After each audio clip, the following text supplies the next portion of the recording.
में आयोजित श्रीमद् भागवत महापुराण संगीत में कथा के आयोजन में ग्राम साड़ू के सभी बुद्धिजीवी श्रोता बंधुओं को हृदय से शुभकामना देता और नए वर्ष में 2026 में ये कथा प्रथम आयोजन मतलब हमारी भी शुभारंभ हो रहा है यहीं से।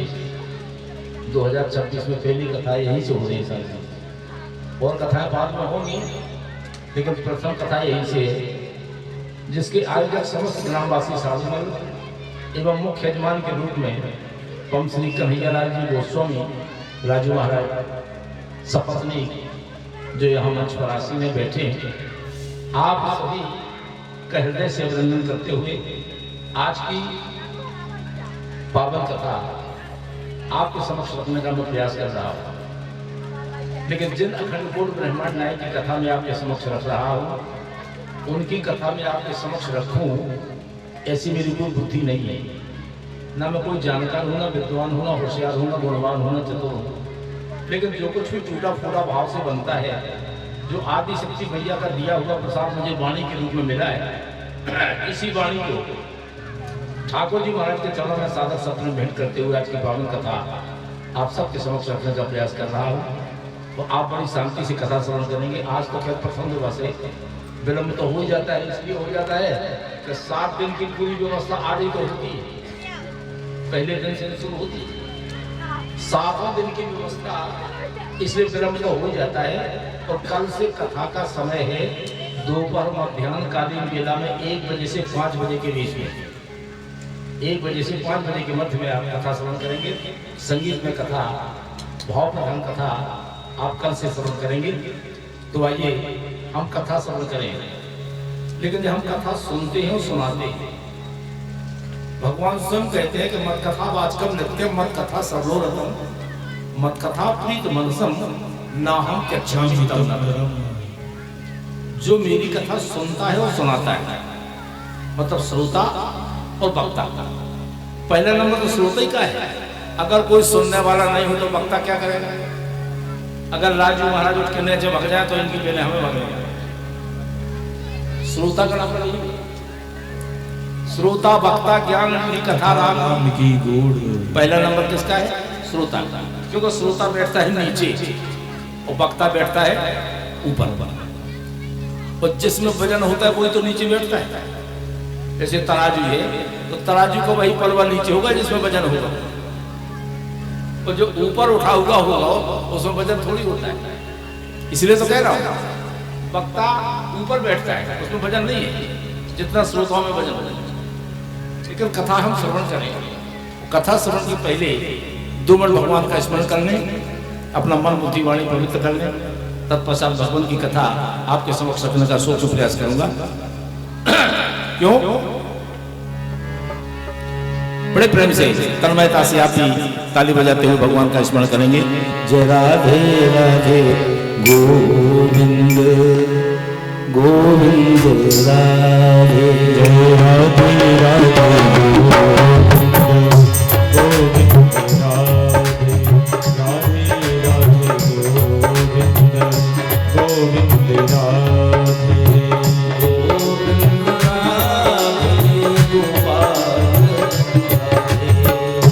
गोविंद राधे गोपाल राधे, गोविंद राधे गोपाल राधे, गोविंद राधे गोपाल राधे,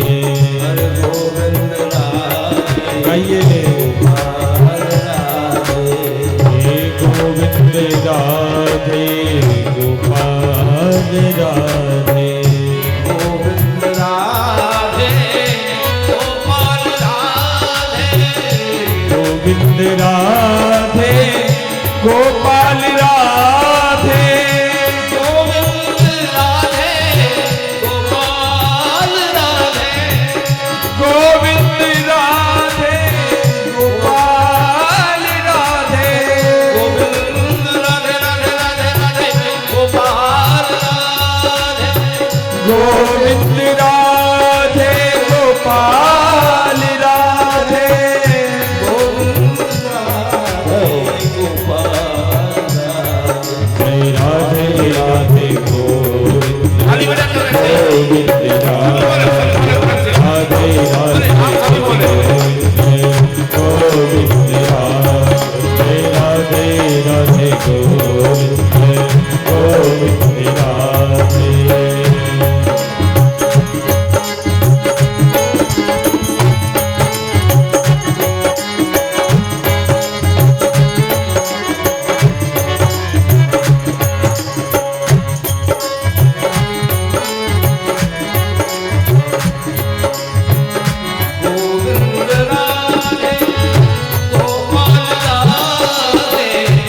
गोविंद राधे गोपाल राधे गोविंद राधे जय जय गोपाल राधे गोविंद राधे गोपाल राधे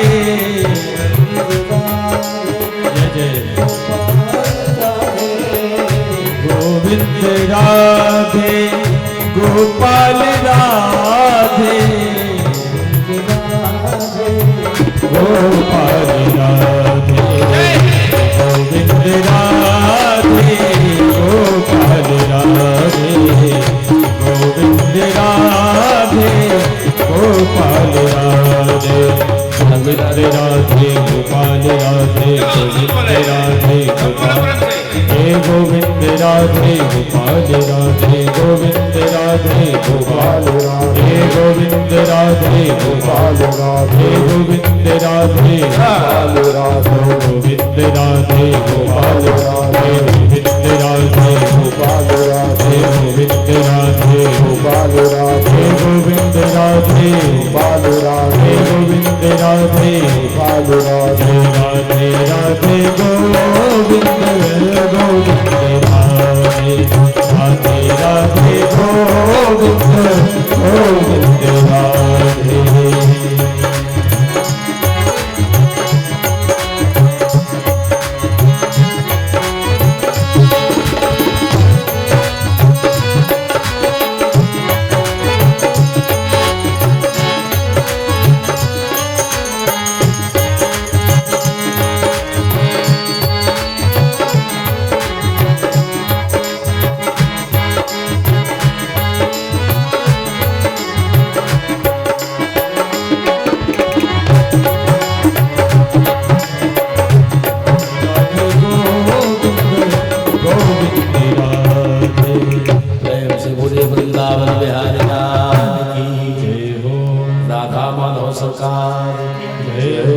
नरसिंह भगवान की जय हो, दुर्गा महारानी की जय हो, सत्य सनातन धर्म की जय हो, संत समाज की जय हो, बस्ती नगर की जय हो, माता पिता गुरुदेव की जय हो, गौ माता की जय हो, गायत्री माता की जय हो, गीता माता की जय हो, गंगा माता की जय हो, भारत माता की जय हो, सभी श्रोता समाज की जय हो।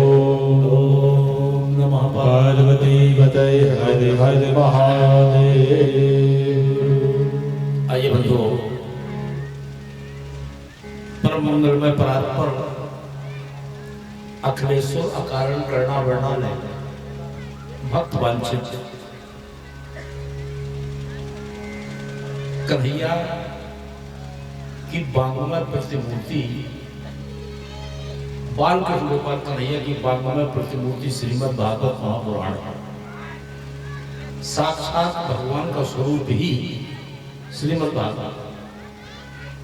भगवान ने स्वयं उद्धव से कहा है कि उद्धव मैं भागवत में ही निवास करता हूं। भगवान कृष्ण का साक्षात विग्रह स्वरूप श्रीमद् भागवत है। और यह कथा हम और आप जो श्रवण कर रहे हैं, यह कथा हमें वैसे नहीं मिल जाती सुनने को। बड़ी सुंदर बात है। भाग्योदयेन बहुजन समर्जितेन सत्संगमं च लभते पुरुषो यदा वे अज्ञान हेतु कृत मोहमदान्धकारनाशं विधाय तदोदयते विवेकः। ये कथा हमें ऐसे नहीं मिल जाती सुनने। जब जन्म जन्मांतर के पुण्य उदय होते हैं तब भागवत की कथा सुनने में रुचि हो पाती है, अन्यथा लाखों काम में रुचि हो ही नहीं सकती। कथा में कोई आ ही नहीं सकता। सोई जाने के देव जनाई, उन्हें वही जान सकता है जिसको वो जन्माते हैं। अगर उनकी कृपा नहीं है तो जान नहीं सकते। तो ये जो जन्म जन्मांतर भवित पुण्यम, जब जन्म जन्मांतर के पुण्यों का उदय होता है तब कथा सुनने को हमें मिलती है। ऐसे नहीं मिल जाती, वैसे नहीं मिलती। क्यों? कथा से ही सब है। बिन सत्संग विवेक न हो, बिन सत्संग विवेक न होई, बिन सत्संग विवेक न हो, बिन सत्संग विवेक न होई, बिन सत्संग विवेक न होई, बिन सत्संग विवेक न होई, बिन सत्संग विवेक न होई, राम कृपा सुलभ न सोई, राम कृपा बिन सुलभ न सोई, राम कृपा बिन सुलभ न सोई, राम कृपा बिन सुलभ न सोई। ऐसे जो अनुष्ठान है, जो अनुष्ठान यहाँ साड़ूमल में हो रहा है, ऐसे अनुष्ठान बिना गोविंद की कृपा के संभव नहीं है। हम आप सोचे कि हम करने वाले हैं कि कराने वाले हैं, ना आप कराने वाले हो ना हम करने वाले। करने कराने वाला तो दूसरा है, बिना उसकी कृपा के कुछ संभव नहीं है। अगर हम आप कराने वाले होते तो 18 साल का विलंब का हो जाता, फिर पिछली साल करवा, लेकिन नहीं करवा। जब उनकी कृपा होती है, उनकी मर्जी के बिना पत्ता नहीं हिल सकता। जब उनकी कृपा होती है तभी ऐसे अनुष्ठान हमारे यहाँ संभव होगा। और ये जो अनुष्ठान यहाँ चल रहा है, एक कथा कोई मनोरंजन नहीं है। मनोरंजन के दृष्टिकोण से कथा न कहना चाहिए ना सुनना चाहिए। कथा मनोरंजन नहीं, एक कृष्ण कथा है। और कृष्ण कथा कहते किसी वास्तविक पूछा जाए तो कृष्ण कथा कितनी करोड़ कथा है। देवकी वसुदेव के आंसू ही कृष्ण कथा है। अगर देवकी वसुदेव के आंसू ना निकले होते तो आज हमारे आपके बीच में कृष्ण कथा नहीं होती। कितनी करोड़ कथा, साधारण कथा नहीं। क्योंकि राम का चरित्र जितना सुलझा है, कृष्ण का चरित्र उतना ही उलझा है। रामचरित्र जल्दी समझ जाते, कृष्ण चरित्र इतना उलझा हुआ है कि जब इंद्र और ब्रह्मा जी जैसे नहीं समझ पाए तो हम आपका ही समझ पाए।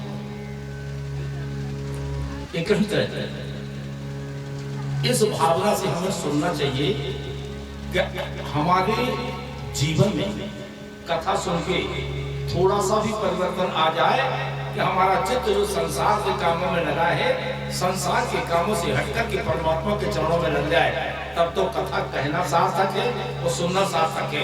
नहीं, कई कथा आपने सुनी है, कई कथा आपने की। इस संसार से हटकर के परमात्मा के चरणों में मन लग जाए, यही कथा का सार्थक है। भागवत क्या है? भागवत भक्त और भगवान को मिलाने का साधन है, पुल। इसे कहते हैं, एक तरफ भगवान खड़ा है, एक तरफ भक्त खड़ा है, जो दोनों को मिला दे उसी को कहते हैं भागवत। भक्त और भगवान को मिलाने का साधन है श्रीमद् भागवत। लेकिन भागवत की पद्धति क्या है? क्यों सुनते हैं? लोग बाग लाखों रुपया खर्च करके कथा क्यों करते हैं? और कथा सुनने से होता क्या है? क्यों सुनते हैं? कथा क्यों सुनेंगे? एक बार जिस तरह हम आप यहाँ 12:30 में बैठे कथा सुने, हम भी कह रहे हैं कि 7 दिन तक हम सुनाएंगे, आप सुनेंगे। इसी तरह एक बार हनुमान जी ने नियम लिया कि हम रोज कथा करेंगे, रोज कथा सुनेंगे। जब हम और आप कथा करते हैं तो हनुमान जी किसी न किसी रूप में आके कथा सुनाएंगे। और हनुमान जी ने भी प्रण किया कि हम रोज कथा करेंगे। लेकिन कोई भी धर्म हो, धर्म में 4 बातें अवश्य होती हैं: देश, काल, समय और परिस्थिति। इन 4 चीजों को देखकर ही धर्म होता है। पहला देश, जो आप भारतवर्ष में कर रहे हैं, इंडोनेशिया में नहीं कर पाए, कुवैत में नहीं कर पाए। देश, धर्म। तभी तो धर्म अर्थ काम मोक्ष मिलता है। इन 4 बातों का ध्यान रखना चाहिए। जब हनुमान जी ने पहला निर्देश, जब हनुमान जी ने नियम ले लिया और जब लंका में पहुंच गए तो हनुमान जी ने सोचा हे भगवान अब तो हमारा नियम ही टूट जाएगा। अभी तो हम भारत में थे, अब हम लंका में आ गए, अब हम कथा कहाँ कर। और उस समय अशोक वाटिका में हनुमान जी वृक्ष पर बैठे, नीचे माता जी बैठी, सीता माता बड़ी खुशी हो रही।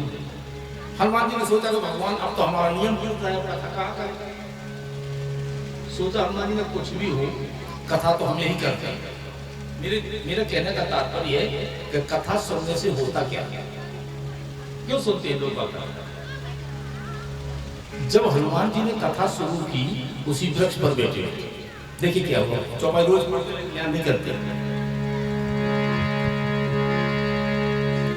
रामचंद्र गुण बदले लागा तो सुनते ही सीता कर दुख भागा। जैसे ही हनुमान जी ने कथा शुरू की, माता जानकी जी जितनी दुखी थी उनका दुख दूर भागा। तो कथा सुनने का तात्पर्य यही है कि कथा सुनने से संसार के कष्ट, संसार के दुख दूर भागेंगे। अगर संसार के कष्टों से छुटकारा पाना है तो भगवान की कथा सुनो, रोज कथा सुनो। आपको दर्द की दवा मिल जाएगी लेकिन दुख की दवा नहीं मिलेगी। दुख की दवा अगर कुछ है तो भगवान की कथा ही दवा है, जो दुख को मिटाती है और सुख को बढ़ाती है। दुख को मिटाती है और सुख को बढ़ाती है, यही भगवान की कथा। श्रीमद् भागवत में प्रथम श्लोक आया है महात्मा में, सच्चिदानंद रूपाय विश्वोत्पत्त्यादिहे तबे तापत्रय विनाशाय श्री कृष्णाय वयं नमः। पहला श्लोक है सच्चिदानंद रूपा।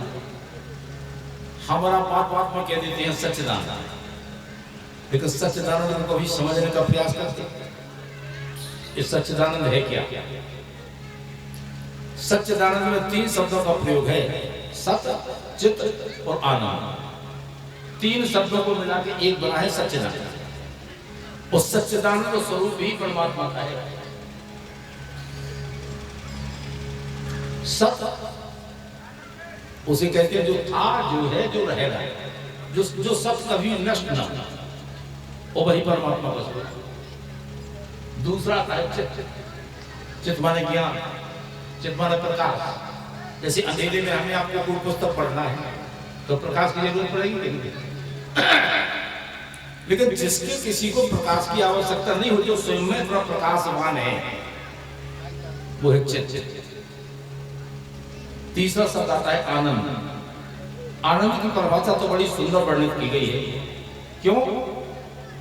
डंडक के गद्दों पर लेटने का नाम आनंद नहीं, कमरे में एसी लगा लिया उसका नाम आनंद नहीं, क्योंकि आनंद बाहर की चीज है ही नहीं। बाहर की चीज सुख सुविधा तो है, लेकिन आनंद तो अंदर की चीज है, जिसकी ना कोई तौल है ना कोई सीमा। हम और आप कह तो सकते हैं कि आनंद आ गया, लेकिन कोई नहीं बता सकता कि 2.5 किलो के, 3 किलो के, 2 किलोमीटर के, 1 किलोमीटर कितना आनंद आया। वो कहते आनंद तो आ गया, लेकिन कितने का? उसकी कोई तौल नहीं है, उसकी कोई सीमा नहीं है। और जिसकी कोई तौल नहीं है, जिसकी कोई सीमा नहीं है, वही तो परमात्मा का स्वरूप है। वही परमात्मा का स्वरूप, जिसकी ना कोई तौल है ना कोई सीमा है। इसको मैं नहीं कह रहा, वशिष्ठ जी ने कहा जो आनंद सिंधु सुख राशि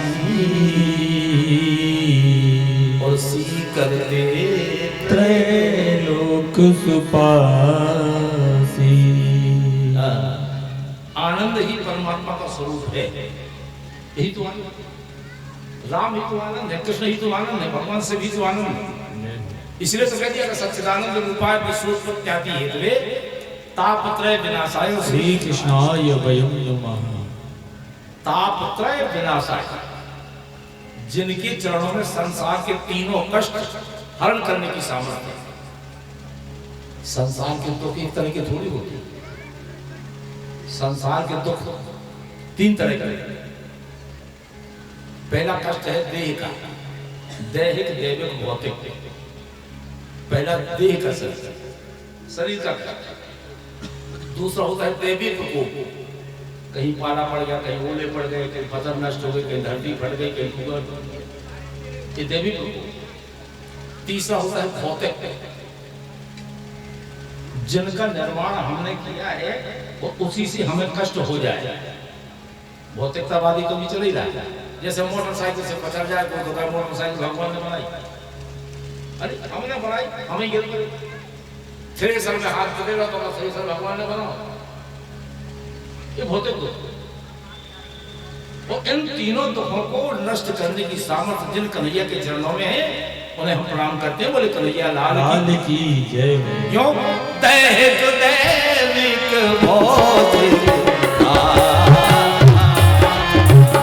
दैहिक दैविक भौतिकता। अरे राम राज नहीं कामया,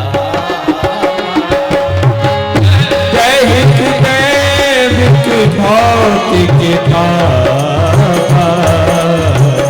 राम राज नहीं काहू व्यापा। दैहिक दैविक भौतिकता पा, दैहिक दैविक भौतिकता पा। राम राज नहीं काहू व्यापा, राम राज नहीं काहू व्यापा। दैहिक दैविक भौतिकता पा, राम राज नहीं काहू व्यापा। राम राज नहीं काहू व्यापा। तीनों कष्टों को हरण करने की सामर्थ्य जिन कन्हैया के चरणों में, उन्हें हम प्रणाम करते हैं। इस संसार में अगर वास्तव पूछा जाए तो कोई भी प्राणी सुखी नहीं है। इस संसार में सुख है ही नहीं, इसका नाम ही दुखालय है। अब आप विचार करो, जब हम पैदा होते हैं तो शुरुआत कहां से होती है? रोने से होती है। पैदा हुआ तो कहां, और जब रोने शुरुआत है संसार की, तो रोज जीवन भर का परेशान। संसार की शुरुआत रोने से है। कोई भी प्राणी अपनी छाती पर हाथ रख के नहीं कह सकता कि मैं सुखी। वो गुनाह का बात नहीं मारा, वो बात नहीं मारा। करोड़ों की संपत्ति इस डायबिटीज की बीमारी है, शक्कर नहीं खा सकता। अब संपत्ति तो करोड़ों की है, लेकिन दूध में शक्कर नहीं डाल दो, वो फीकी बनाएंगे। और परमेश्वरी शक्कर खा नहीं पा रहे, घी खा नहीं पा रहे, संपत्ति की करोड़ों की कम। हमारे टाइम में कैसे है, अरबों खरबों की संपत्ति उनके पास, बम्बई में है, कलकत्ता में है, लेकिन पत्नी को ब्लड कैंसर है, मरे जाने के लोग बूथ में चढ़ो मरे जाने। क्या क्या है संपत्ति? को मन दुखी, को तन दुखी, को धन में राहत उदास। थोड़े थोड़े सब दुखी, केवल सुखी राम के दास। इस संसार में सुख ही नहीं। अगर सच्चा सुख कहीं है तो भगवान के चरणों में सुख। सच्चा सुख कहीं है अगर, तो परमात्मा के चरणों में कहीं सुख नहीं है। संसार में तो सुख है ही नहीं। अब लोग बात सोचते कि पैसा में सुख। कबीरा सब जग निर्धना, धनवंता और धनवंता हुए जानियो, जी के राम नाम धन हो। जिसके पास भगवान के नाम की संपत्ति नहीं है, सबसे बड़ा गरीब वही है, चाहे करोड़ों की संपत्ति हो, किसी मतलब की, किसी मतलब की। श्रीमद् भागवत की कथा में सुखदेव जी का वर्णन किया। सुखदेव जी महाराज ऐसे हैं जो जन्म लेते ही 60 जंगल में तपस्या करने चले गए। इनके पिताजी व्यास जी उनके पीछे पीछे चले जा रहे हैं, लेकिन उनको लौटा कर लाने की सामर्थ नहीं। ऐसे पूजनीय सुखदेव जी महाराज को प्रणाम करते हैं।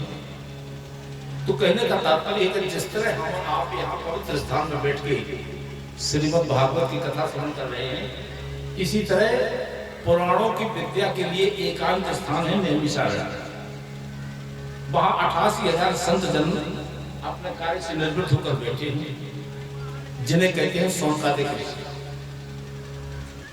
सौनकादिक ऋषि उन्हें कहते हैं जिनकी बड़ी बड़ी लंबी लंबी उम्र है, लंबी लंबी उम्र। एक एक संत की उम्र में कई बार तो चतुर्युगी बदल गए। ऐसे ऐसे संत बैठे जिनके सामने कई तो इंद्र बदल गए। बड़ी लंबी लंबी उम्र वाले संत बैठे और उनके सामने जब सूत जी आए, ये सूत जी रोमहर्षण के पुत्र हैं, इनका नाम वास्तव नाम है उग्रश्रवा। तो उन संतों ने खड़े होकर स्वागत किया। सूत जी बड़ी संकट में पड़ गए। सूत जी ने सोचा कि इतनी बड़ी बड़ी लंबी लंबी उम्र वाले संत हैं, हम तो इनकी 20 साल के जी हमारा सत्कार कर रहे हैं, संकोच कर रहे हैं। अरे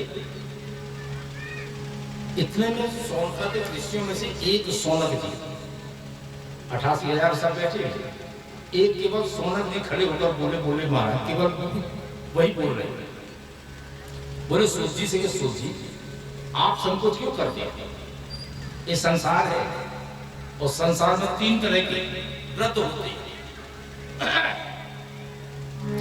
आयु वृद्धा, बर वृद्धा, बर वृद्धा, धन वृद्धा, आयु वृद्धा तथैव च ते सर्वे विज्ञान वृद्धा किंकिरा शिष्य किंकिरः। आप संकोच क्यों करते हैं? कोई धन में बड़ा होता है, कोई बल में बड़ा होता है, कोई उम्र में बड़ा होता है, लेकिन बड़ा तो वही है जो ज्ञान में बड़ा होता है। उम्र में चाहे छोटा हो, लेकिन अगर ज्ञान में बड़ा है तो उसी को बड़ा माना। आप हमें कोई ऐसी कथा सुनाइए जिससे संसार के लोगों का मन परमात्मा के चरणों में लग जाए, भगवान की प्राप्ति हो जाए। ऐसा कुछ सुनाइए मुझे। कोई बात सत्य है, संत ब्राह्मण विद्वान अगर कहीं मिल जाए तो उनके पास जाकर उल्टे सीधे कुछ नहीं करना चाहिए। अगर पूछना है तो यही पूछो कि हम भगवान की कृपा क्या हम हो जाएगी हमारे, और कुछ नहीं। ये सुनिए कि हमारा 10 में पढ़ा पास हो जाए करी, आज समाज हमारे बोल ये करी। अब कहो उल्टी सीधी बातें करो संत से, विद्वान से, ब्राह्मण से, क्या मतलब? अगर पूछना है तो केवल यही पूछोगे महाराज हम पर ठाकुर जी की कृपा हो जाएगी क्या? सौनकादिक ऋषि ने पूछा। सूत जी महाराज ने कहा बहुत सुंदर प्रश्न है। आपने जो प्रश्न किया है यह प्रश्न तो सारे संसार के लिए पूछ लिया। यही स्थिति तो संसार की। अब आप विचार कर, हम पैदा होते बड़े होते, युवा होते, पैदा होते हैं, जब बड़े हुए तो तरुण हो गए, तरुण के बाद युवा हो गए, युवा के बाद वृद्ध हो गए, वृद्ध के बाद क्या होगा? मोड़ी मोड़ा भाई, तरुण भाई, जवान भाई, बूढ़े भाई, बूढ़े के बाद क्या होगा? तो राम नाम सब तो और तो क्या होता, बूढ़े के बाद क्या होगा?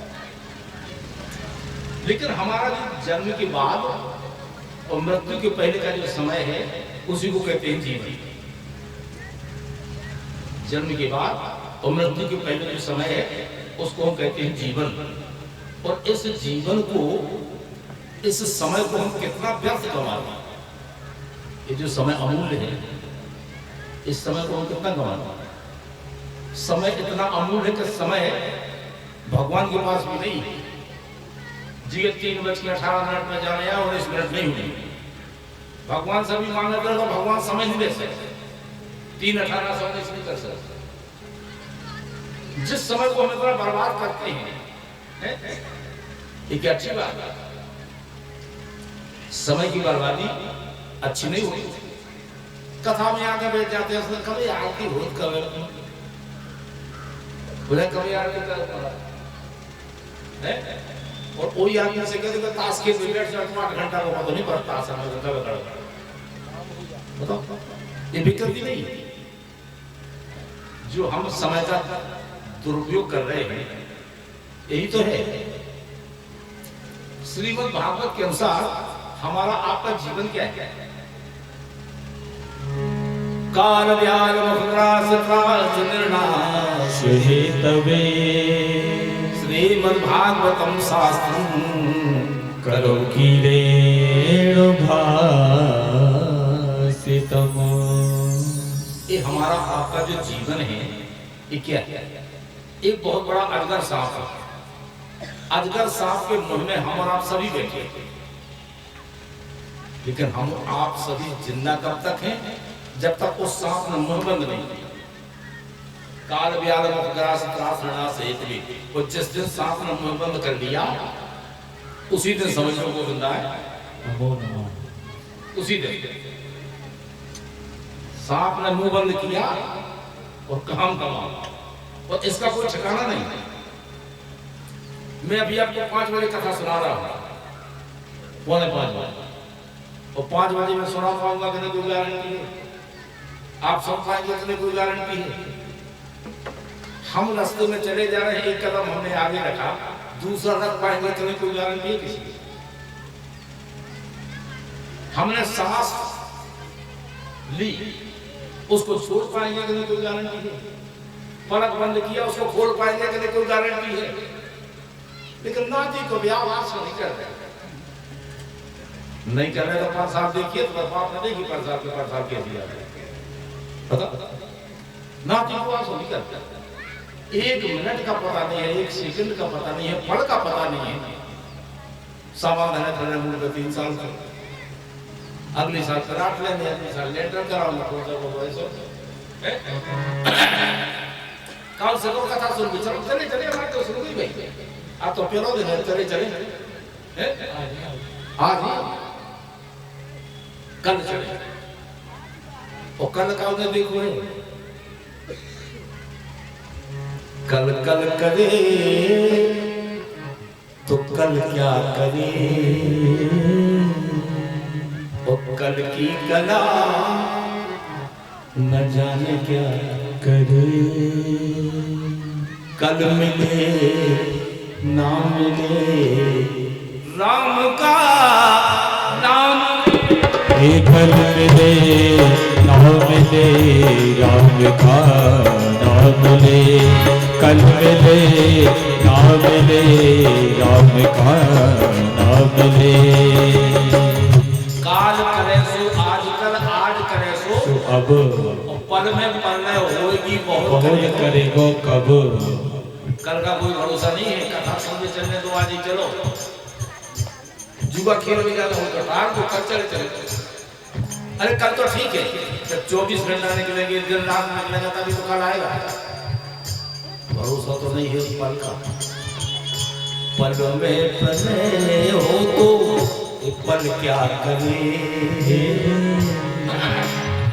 और पल की कला न जाने क्या करे।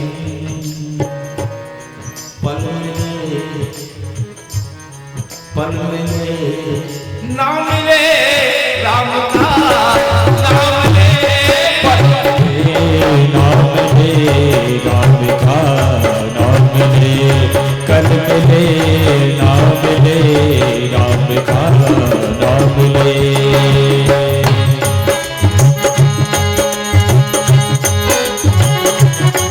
जय जय।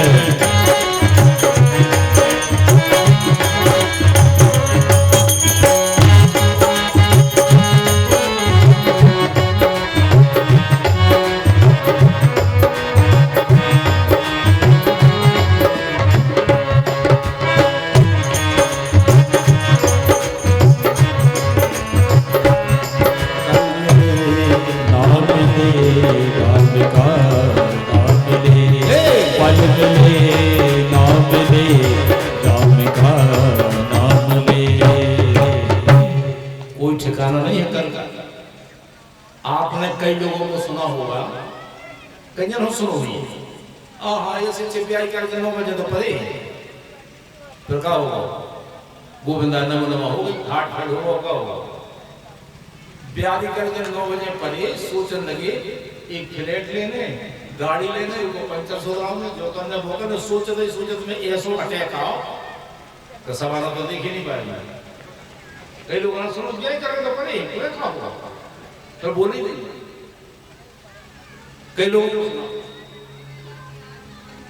इसलिए यही कह रहा, चलते फिरते उठते बैठते हंसते नाचते गाते खाते किसी भी परिस्थिति में हम रहें, हमारी परमात्मा के चरणों में डोर बंधी रही। ना ही कश्चित क्षणमपि जात तिष्ठत कर्म कृत कार्याते ही अवसार करने, गुणे स्वभाव के बला।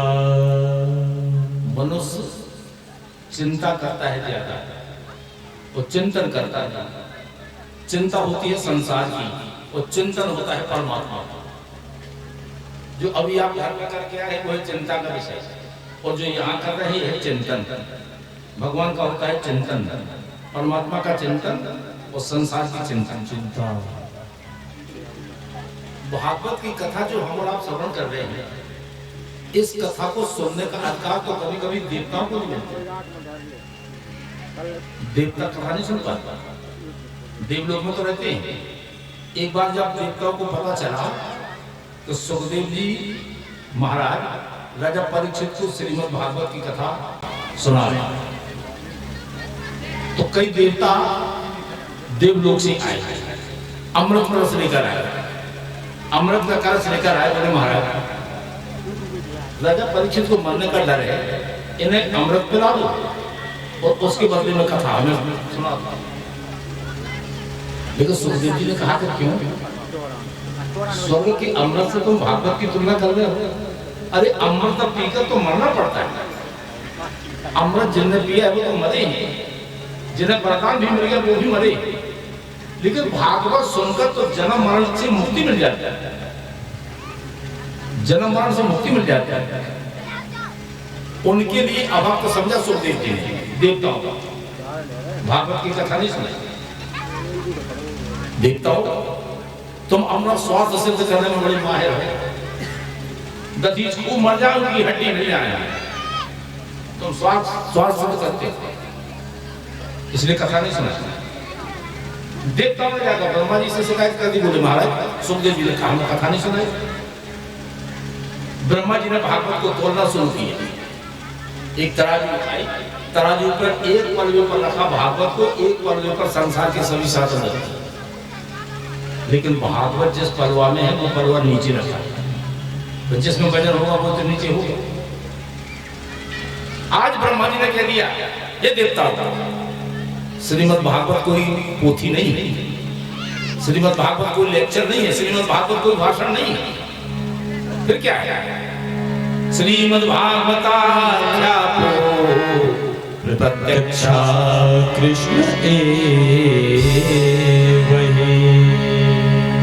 हे देवताओ, श्रीमद् भागवत कोई पोथी नहीं है, लेक्चर नहीं है, भाषण नहीं है। श्रीमद् भागवत ही भगवान कृष्ण का प्रत्यक्ष स्वरूप है। इसको श्रवण करने से जीवन धन्य होता है। अब भागवत की कथा तो ऐसी है कि 1 महीना भी कराओ तो भी नहीं हो सकती। फिर 7 दिन की कहां से प्रचलित हुई? 7 दिन की कथा कहां से चल गई? एक कथा सुनी है नारद सनत सनंदन सनातन सनत कुमार। सनत कुमार जब बेटे उनके पास नारद जी पहुंचे।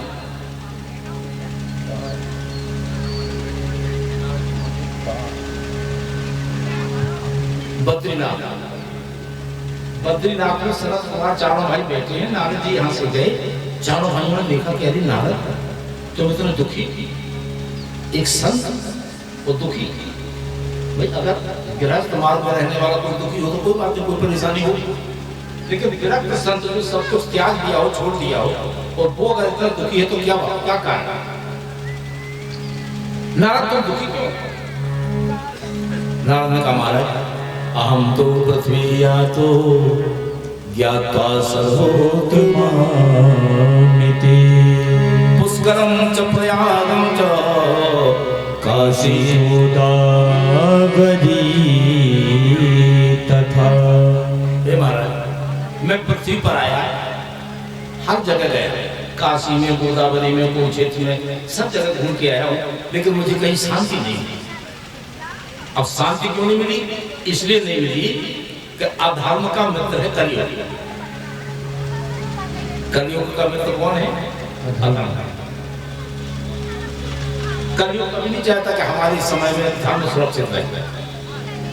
कलयुग हमेशा धर्म पे ठोकर मारता है। भाई धर्म हमारा एक आवरण है, जब आवरण टूट जाएगा तो हमारे पास बचेगा क्या? इस धर्म का ही तो आवरण है जो हम ओढ़े हुए। अगर धर्म नहीं होता तो हम और आप तो पहचान ही नहीं पाते कि कौन हमारी माता है, कौन हमारी बहन है, कौन फुआ है, कौन सारा है, कौन जीजा है। ये धर्म का ही तो आवरण है, और धर्म का आवरण हट जाएगा तो क्या है? कलयुग कभी नहीं चाहता कि हमारे समय में धर्म सुरक्षित रहे। इस अधर्म ने कलयुग की लोगों की बुद्धि को इतना विकृत कर दिया है कि महाराज जब मैं गया और जब मैं वहां से निकल रहा था, वृंदावन में एक युक्ति भेजी, उसका नाम है भक्ति। और भक्ति माता के पास दो पुरुष बड़े हुए, ज्ञान और वैराग्य। दोनों बूढ़े हो गए, बूढ़े तो तीनों हो गए, लेकिन भक्ति ने जब वृंदावन में प्रवेश किया तो भक्ति की जवानी की अवस्था हो गई और ज्ञान और वैराग्य। जब नारद जी वहां से निकले तो भक्ति ने कहा वो साधु क्षण तिष्ठो, मेरे लिए क्षण के लिए ठहर जाएंगे। कोई संसार में क्या कहेगा कि जिसकी माता जवान हो, पुत्र बूढ़े हो गए हो, हमारे बेटों के लिए कुछ कर दी। तो नारद जी ने गीता का उपदेश किया, वेद वेदांत का पाठ किया, लेकिन उनका कुछ नहीं बना। ज्ञान वैराग्य जो को त्यों भूले। अब महाराज मैं आपकी शरण में आया हूं, मैं ऐसा क्या करूं? उस समय एक आकाशवाणी हुई कि नारद अगर तुम ज्ञान, भक्ति और वैराग्य का बुढ़ापा दूर करना चाहते तो सत्कर्म करो। अब सनत सनंदन सनातन सनत कुमार चारों भाइयों के सामने नारद जी बोले महाराज हमें यह बता दो कि सत्कर्म क्या है? सनत कुमार जी बोले वाह नारद, जो संसार के लिए किया जाए वो है कर्म, और जो परमात्मा के लिए किया जाए वो है सत्कर्म। सत्कर्म सूचको नूनम ज्ञान यज्ञ है श्रीमद् भागवता लापा शत्रु गीता शुकादिवी। ये है सत्कर्म। तो नारद बोले महाराज सत्कर्म कैसे हो जाए? आप चलिए, उन तीनों का बुढ़ापा मिट जाएगा। सनत कुमार जी बोले देखो नारद, क्योंकि हमें वरदान है कि 5 वर्ष से ज्यादा के नहीं, ब्रह्मा जी के पुत्र महाराज इन्हें वरदान मान लिया था कि 5 वर्ष से ज्यादा के ना हो जाए, क्योंकि 5 वर्ष से ज्यादा के हुए माया लगेगी, विवाह होगा, संबंध होगा, शादी होगी, दुनिया भर का। इसलिए हम तो 5 वर्ष के बचे, चारों भाई बचे। सत्कर्म का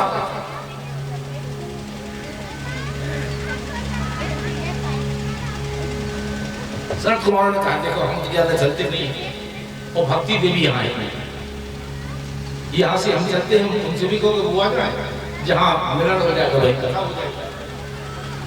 अब भक्ति देवी है वृंदावन में और सनत कुमार जी हैं बद्रीनाथ में।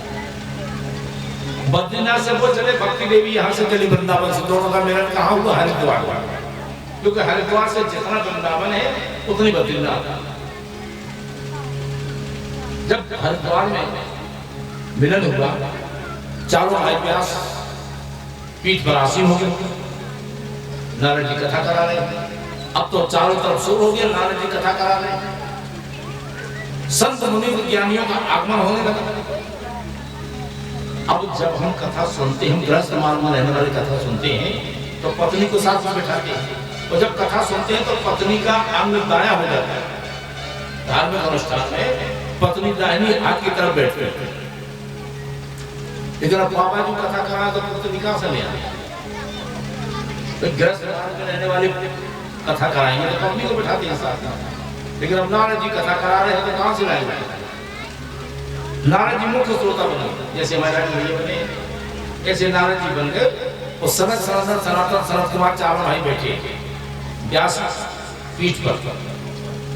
जब कथा शुरू हुई, अब तो धीरे धीरे सब लोग वहां आने लगे, जुटने लगे, इकट्ठे होने लगे। वहां तो भीड़ इकट्ठी हो गई।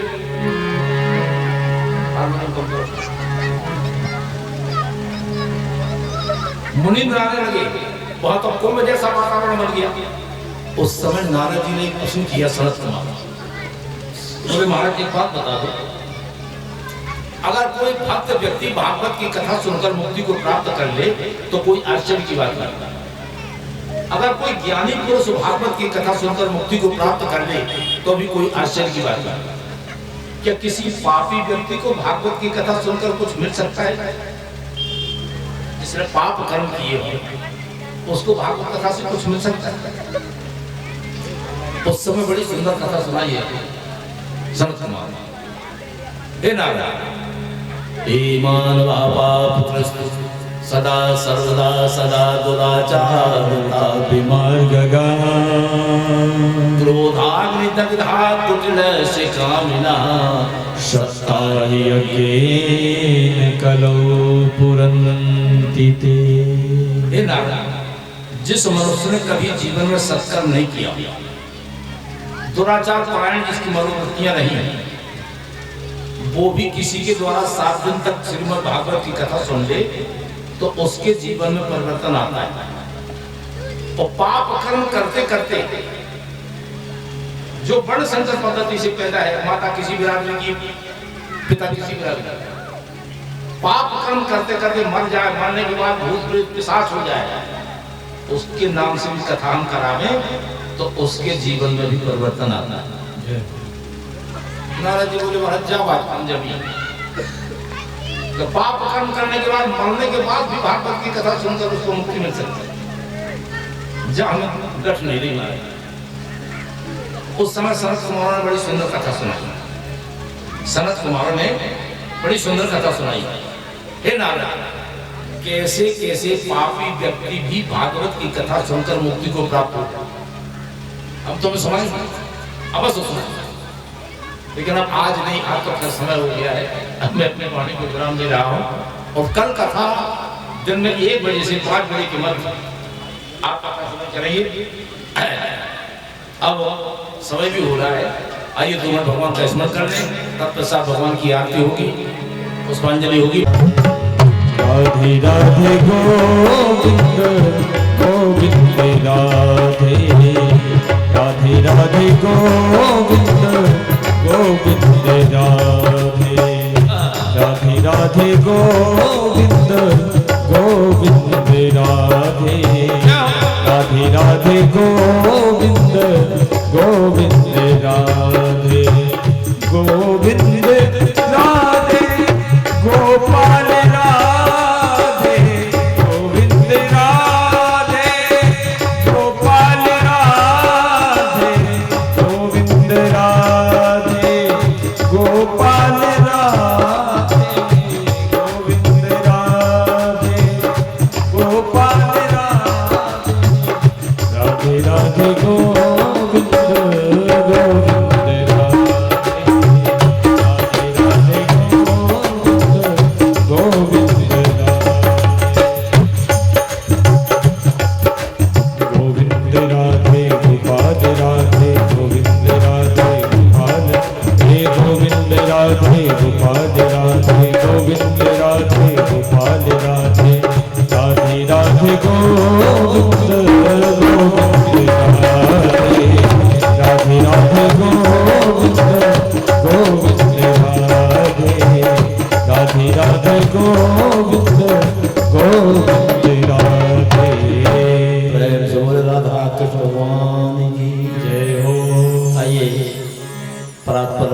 कारण प्रणव वर्णन भक्तवांछित राघव बालकृष्ण बांगमती मूर्ति श्रीमद् भागवत महापुराण की आरती हो रही है। आरती का अभिवादन आप सभी खड़े होकर आरती का अभिवादन करें। मान की है आरती, पापियों को पाप से है तार। श्री भागवत भगवान की है आरती, पापियों को पाप से है तार। ये अमर ग्रंथ ये मुक्ति पंथ ये पंचम वेद निराला, अब ज्योति जगाने वाला। ये अमर ग्रंथ ये मुक्ति पंथ ये पंचम वेद निराला, नव ज्योति जगाने वाला। हरि नाम यही हरि धाम यही, हरि नाम यही हरि धाम यही, जग के मंगल की आरती। पापियों को पाप से है आरती, भागवत भगवान की है आरती। पापियों को पाप से है आरती। कोई शांति गीत पावन पुनीत, पापों को मिटाने वाला, हर दर्द कराने वाला। ये शांति गीत पावन पुनीत, पापों को मिटाने वाला, हर दर्श कराने वाला। ये शांति गीत पावन पुनीत, पापों को मिटाने वाला, हरि दर्श कराने वाला। ये सुख करनी ये दुख हरनी, ये सुख करनी ये दुख हरनी, ये सुख करनी ये दुख हरनी, ये सुख करनी ये दुख हरनी। श्री मधुसूदन की आरती, पापियों को पाप से है आरती। भागवत भगवान की है आरती, पापियों को। ये मधुर बोल जगवंत खोल, सत्य मार्ग दिखाने वाला, बिगड़ी को मार्ग बताने वाला, बिगड़ी को बनाने वाला।